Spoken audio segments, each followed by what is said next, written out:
Hi, Roger and Jane. Thanks for agreeing to the interview and inviting Bulgaria Direct into your home. Tell me, how did you end up here in Bulgaria? We ended up in Bulgaria basically because we were sick of the rat race in the UK and paying almost the majority of our earnings to the taxman. And how have you found living here? Well, when we first came here, it was a bit of a daunting prospect. However, we soon settled in. Uh, we were apprehensive about medical care and dental treatment and shops for decent food, all of which are pretty much on our doorstep. So, no, we didn't have a problem settling in. Absolutely love it here. What about work? Your reputation with both Brits and Bulgarians in VT region is excellent. Have you kept busy with your building projects? Yes, I've kept extremely busy with building work since moving over here, both with projects large and small. Mainly I use Bulgarian workforce who I found to be excellent and reliable and also trustworthy. I understand you have some other earners too. Without giving away any trade secrets, have you succeeded with your online sales of Bulgarian materials to the UK market? Yes, I started exporting materials from Bulgaria last September. Uh, I won't say which materials for obvious reasons. I'm getting an excellent return on my money as we are the only UK stockists at this moment in time. So yes, I'm more than happy with my sales from Bulgaria, shall we say. Well, let's hope the winning bidder appreciates what they're getting here. Bidders often ask about heating. Talk us through the ingenious setup you have here in the house. The heating system in the house is underfloor heating, uh, typical of what you have in the UK, with pipe runs every 200 millimetres. This is all fed off the log burner, and each area is uh, controlled basically via taps or valves, for want of a better word. Upstairs in the house is all radiators with an indirect hot water cylinder, so the log burner not only heats the house, it heats the hot water. However, in the summer, when you've not got the log burner on, you're able to just flick a switch and once again you've got instant hot water. It's a cheap and effective way of heating your home and obtaining enough hot water for a bath and all your general household duties during the day, washing up, etc. Have you done all of the work yourself here, or did you also use a local labourer? If so, how were the prices and where did you get the materials? Yes, I have done most of the work on the house myself. The bespoke kitchen and staircase that you can see behind me.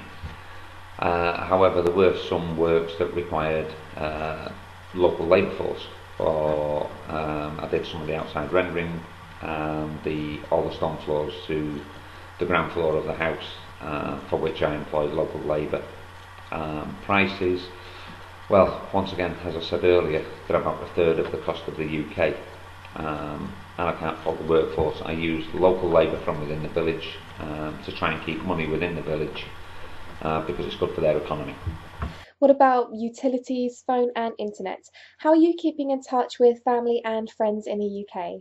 Yes, I keep in touch with friends and family in the UK via email and mobile phone.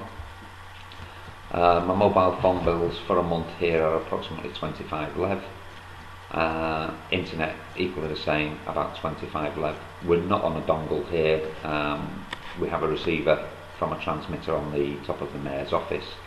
The internet is that good that we stream UK TV, no problem whatsoever. Tell us about Pavel, the village. The village, the village has 800 inhabitants, mainly a farming community. The shepherds can be seen pretty much daily walking the sheep and the cows across the municipality land at the front of our house. People are really friendly, although they don't mind you too much, which is great from my point of view.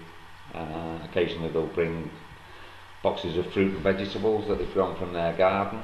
Uh, there are a couple of shops, a post office, two cafe stroke type bars, and a market stall in the centre 3 days a week.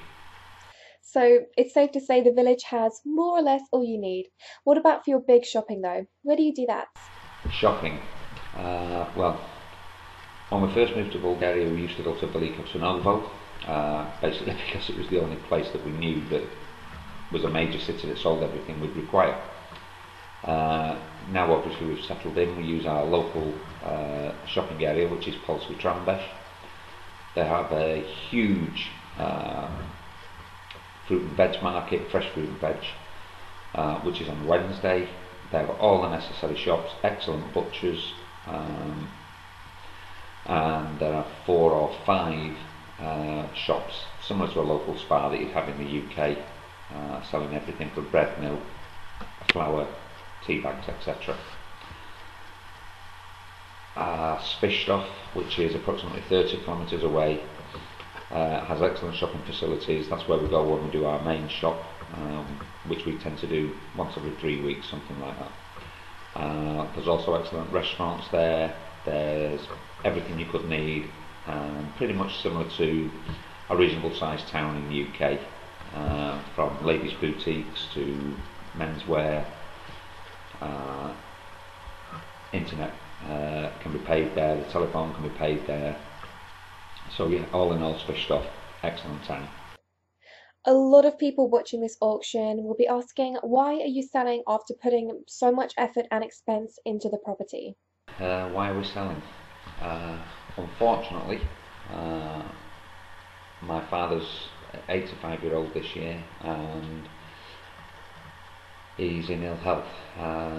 It's with deep regret that we have to return to the UK to go and look after my father.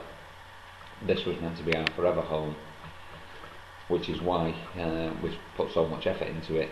There's not been any shortcuts taken. Everything has been done because we wanted it to, basically last as long as we intended to stay here. Other than that, that is the only reason. Bulgaria is a fabulous country. The people are fantastic and friendly. Once you get over the initial nerves of being out here and the language barrier, it's so easy to get along with everybody. The mayor in our village is fantastic, and I will be sad to leave Bulgaria. Thanks, Roger. Are there any other features of your house that you'd like bidders to know about? The features of the house. Where do I start? The house overlooks municipality land, which means it's on the outskirts of the village and we have no immediate neighbours.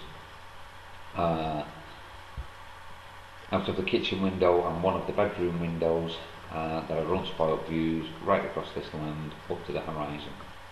Like I say, no immediate neighbours. That's one of the features of the house. The layout of the house, from my point of view, is excellent. There's enough room for space for me to keep my tools somewhere safe and secure.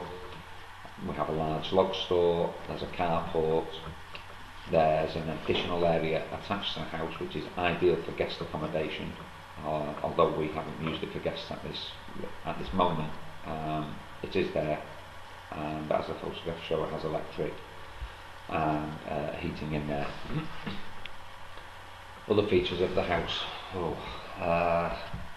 Plenty of land. The land is flat. There's just over an acre of land. There's a secure dogs area for anybody that's interested in purchasing that have dogs, and it certainly keeps our 4 dogs in.